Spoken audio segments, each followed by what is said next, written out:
Hello everyone, how are you all? I hope you all are doing pretty well. Well friends, today in this video I'm gonna tell you how you can start thinking in English.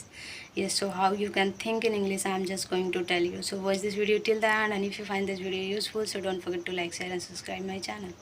So without doing delay, let's jump in the video. Well friends, before starting the video, just I want to give you an example. Suppose this is brick. This is brick, but I don't know what is called this in English, right? I'm saying this in English, but suppose that I don't know this what is this called in English, right? I don't know that this is called bricks, so I just know that this is called eat. I know Hindi only. And now if someone will say that you will have to tell me about this, you will have to describe about this, what is this, will I be able to? If I have never heard what is called this in English, would I ever be able to describe? Not, of course. So what I'm trying to say, everyone is saying that think in English, but they are not telling that how can we think in English. So I am going to tell you in this video. I just want to tell you that thinking in English can be only done when you are aware of object's name. Like, if I don't know about this bricks, what is called this in Hindi, but I know that this is called bricks in English, so I can think in English, I can speak in English. But if I don't know that this is called brick in English, I will not be able to think in English at all.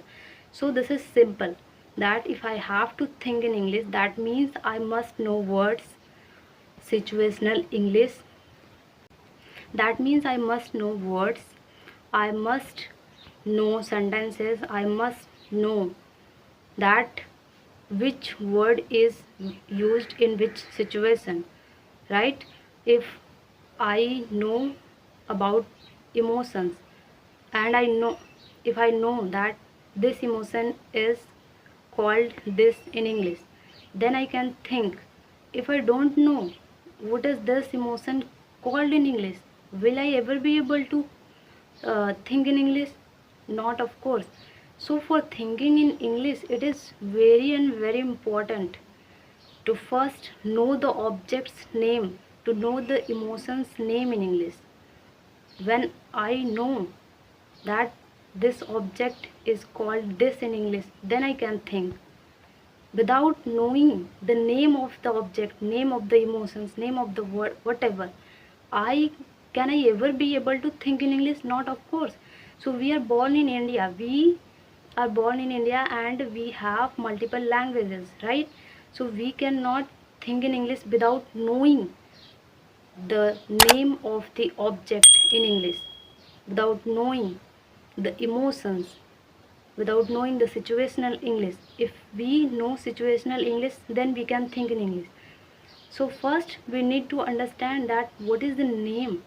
What First we need to learn the name of the objects, of the emotions, of the things, whatever it is. Then we can think in English. I don't know whether you are able to understand or not what I'm trying to say, but what I have experienced or what I have learned through this journey, just I want to tell you that without knowing the object's name, without knowing the thing's name, we cannot think in English. So for thinking in English, we must know the name in English, right? So just I wanted to tell you this because I have experienced, I have watched a lots of videos, and I have done this, I but I realized that without knowing the name in English is not possible at all to think in English. So there is no way of thinking in English when, until and unless you know the word's name, you know the situational English. So that is why people tell you that learn situational English. Why? This is the first step of thinking in English. When you will learn situational English, then you can start thinking in English. So if you really want to think in English, develop the habit of thinking in English. So it is very important for you to learn situational English. You don't have to go for translation, you don't have to go for learning anything that is in Hindi, then you have to translate English. Not you. If you want to think in English, that means you need to learn English.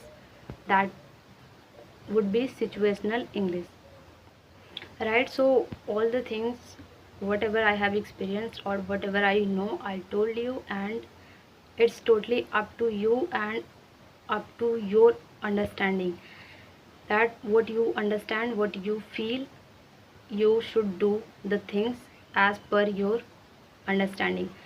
But I wanted to share with you what I have experienced, so I just, that is why just I'm making this video. I hope this video would be helpful to you, and keep learning, have fun, and start thinking in English, but learn words first. So that's all for today. We will meet in next video. Till then, take care, have fun, bye. Thank you for watching this video.